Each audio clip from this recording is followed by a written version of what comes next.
It's said that approximately 8 million people go missing each year worldwide.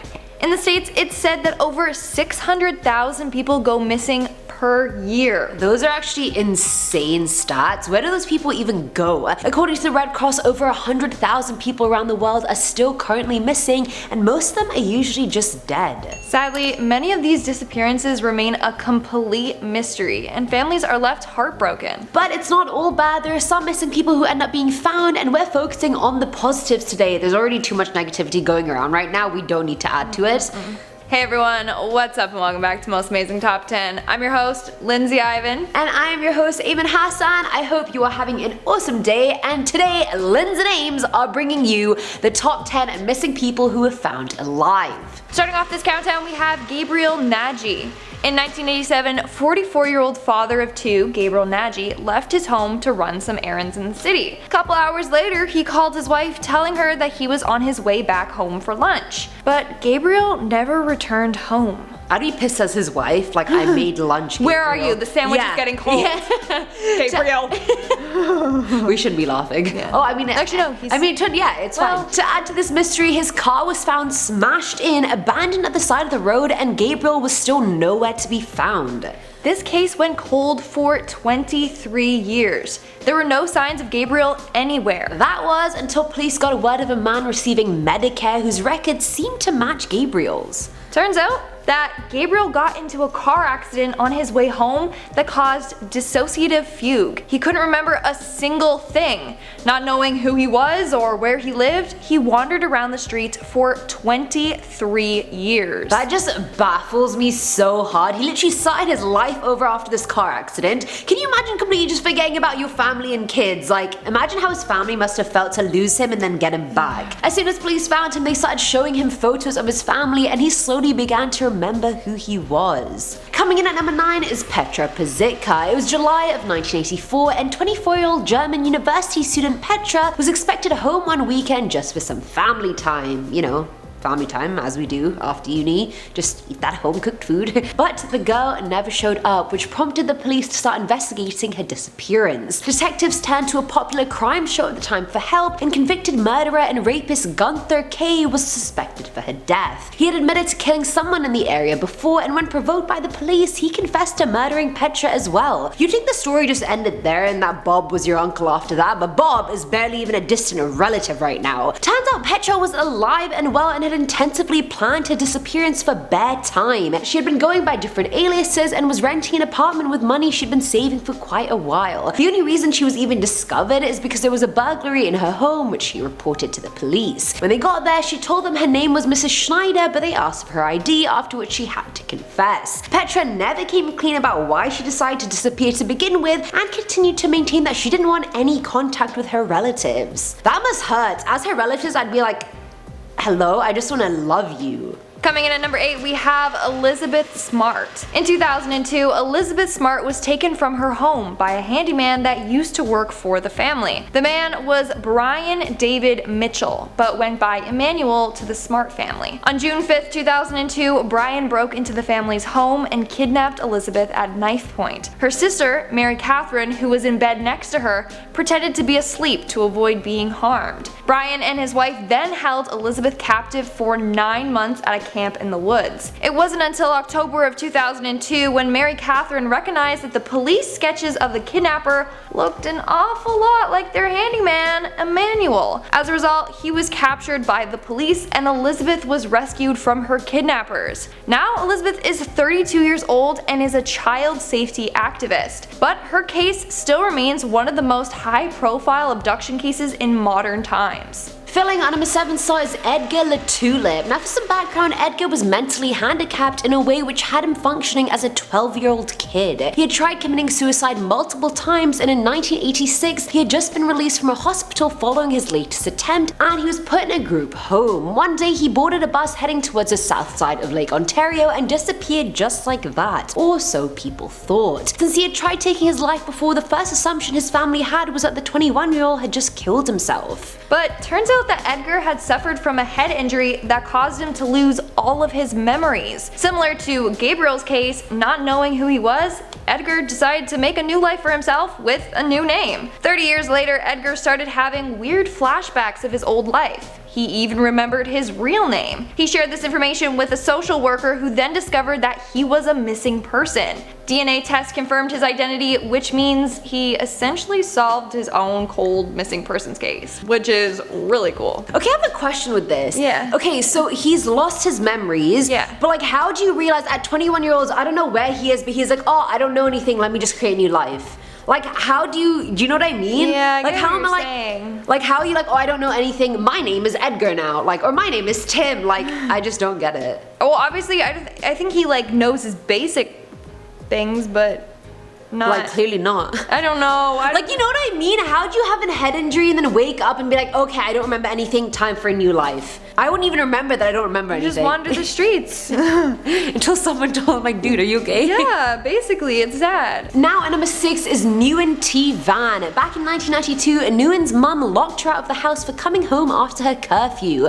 I'm guessing the punishment was only gonna last a few hours, so Newin decided to pass the time by going to a karaoke bar with some friends. Gotta love it, gotta have it. Now this older woman offered them all a ride home after the bar, and the kids slowly fell asleep in the car and woke up to find themselves no longer in Vietnam but in China. The woman was a human trafficker and told the girls they were either gonna get sold to Chinese men for marriage or they were gonna get murdered. The choice was theirs, and I'm guessing nobody picked the latter. Newin spent the next 21 years married to a Chinese farmer, during which she tried escaping multiple times but failed. Eventually she made friends with this Vietnamese driver who helped her escape. He smuggled her out the house in a pig truck and left her at the border. Eventually she entered Vietnam and went looking for her family in the same house they lived in decades prior. She wasn't even sure if her parents were alive because they would have been in like their 80s by then, but she was reunited with her family, and damn zaddy, what a story. I've honestly watched so many documentaries about like these women being sold in China to different old men, and it's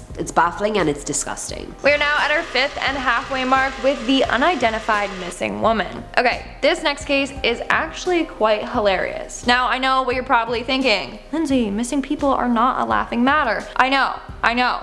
But wait till you hear about this case. So a woman was part of a group tour of an Icelandic volcano, but during the tour she decided to leave to, you know, freshen up and change her clothes. That's when she was reported missing. But it doesn't stop there. This woman returned to her tour group and actually joined the search party looking for herself. The woman was described as Asian but fluent in English, about 5'3" and wearing dark clothes. Took her quite some time before she realized that she was also Asian, fluent in English, about 5'3", and was previously wearing dark clothes. That's when she announced to everyone that she was the missing person. So she quite literally found herself. Like, can you imagine that? People are out looking for you and you're like, oh, yeah, who are you looking for? Okay, I'll help. This woman actually seems an awful lot like me, huh? Hey guys, surprise, it's actually me, you know, like, it's actually funny. Okay, at number 4, you guys, is Cora Hood, and this one is truly wild. Probably not as wild as that one though, because that was bloody hilarious. Illinois in 1917, argument at home caused Cora to leave her husband and kids and never return. Damn, can you imagine your mum just leaving the house to cool off after a fight and she just never comes back? Mommy issues as hell. Now an intense search was underway, but she was never found. Then in 1996, a full 16 years later, a skeleton was found that police thought was Cora's. A funeral was held and she was legally declared dead, but 10 years later, a DNA test proved the remains were not Cora. Plot twist. The DNA test came back negative. The body they thought was Cora's was not. As a result, police reopened the case and started to search for Cora again, until they actually found her. For real this time. Turns out that she was in Jacksonville and claims that she left her family because she didn't know how to take care of her 4 kids. So she left and let her sister adopt them. But I feel like surely there are better ways to handle that situation than not just disappear. like, here sister, take my kids. Can't handle this! Cora was found at 84 years old and her sons had already died by then. She didn't remember much, but at least she wasn't dead. But then again, who the hell's body was that they found? True. Who's that? Whose body was that? Who's that though? Ooh.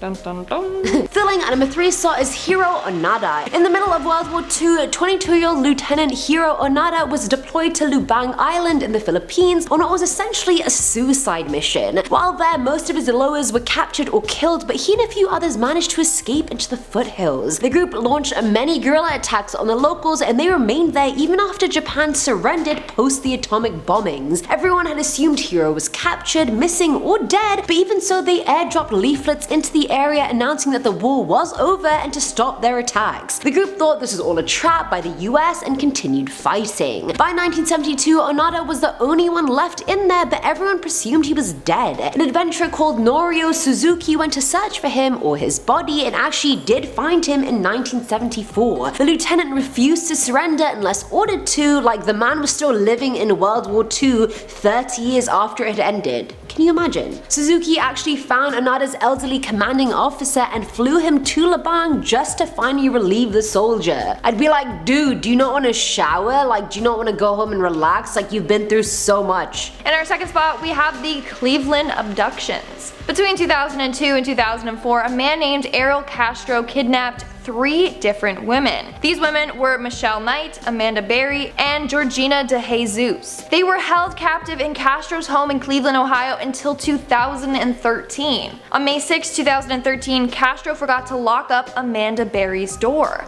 This allowed her to run downstairs and alert one of the neighbors. The neighbor opened the front door for them and called the police. The girls were rescued and Castro was sentenced to life. But after being locked away for just a month, Castro took his life in his cell. And in our number 1 spot, we have Jamie Kloss. On October 15, 2018, Jake Patterson entered Jamie's family's home, killed her parents, and kidnapped her. Apparently, he became obsessed with Jamie after seeing her board her school bus one day. From there, he knew that that was the girl he wanted to take. Jamie was then held captive for 88 days. She was forced to stay under Patterson's bed for 12 hours at a time and wasn't given a lot of food or water or even allowed to go to the bathroom. Patterson also put boxes filled with weights around the bed so that if Jamie moved in attempts to get out, he would know and then punish her. I remember how much news coverage this case got. It was actually insane. Yeah, I was following it. Yeah, I was like, Jamie, we'll find you. However, on January 10th, 2019, when her kidnapper left the house, Jamie mustered up enough courage to push the boxes away and escape his home. She approached a woman out walking her dog and immediately was taken to a neighbor's house and called the police. Jamie was reunited with her aunt and uncle who are now her legal guardians, and Patterson was caught and confessed to the murders and the kidnapping. Can you imagine escaping that whole ordeal, going through it to begin with, and then having to deal with the loss of your parents at the same time? Yeah, she's strong. And the fact that she had enough courage to push away those boxes and just run. Whew. Oh god. It's scary. Like it's like fight or flight, it's like now or never.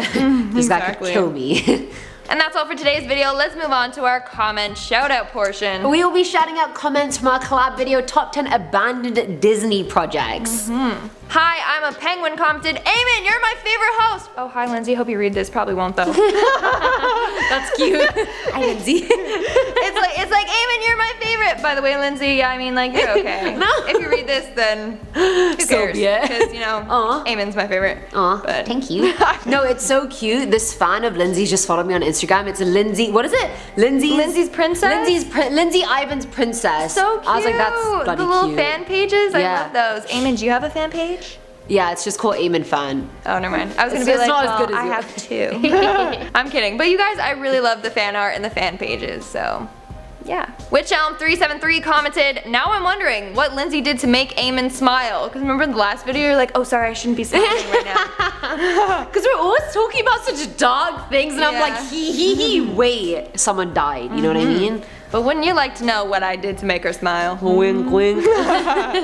Krista Monroe commented, LOL. Lindsay, I haven't been to the one in Orlando.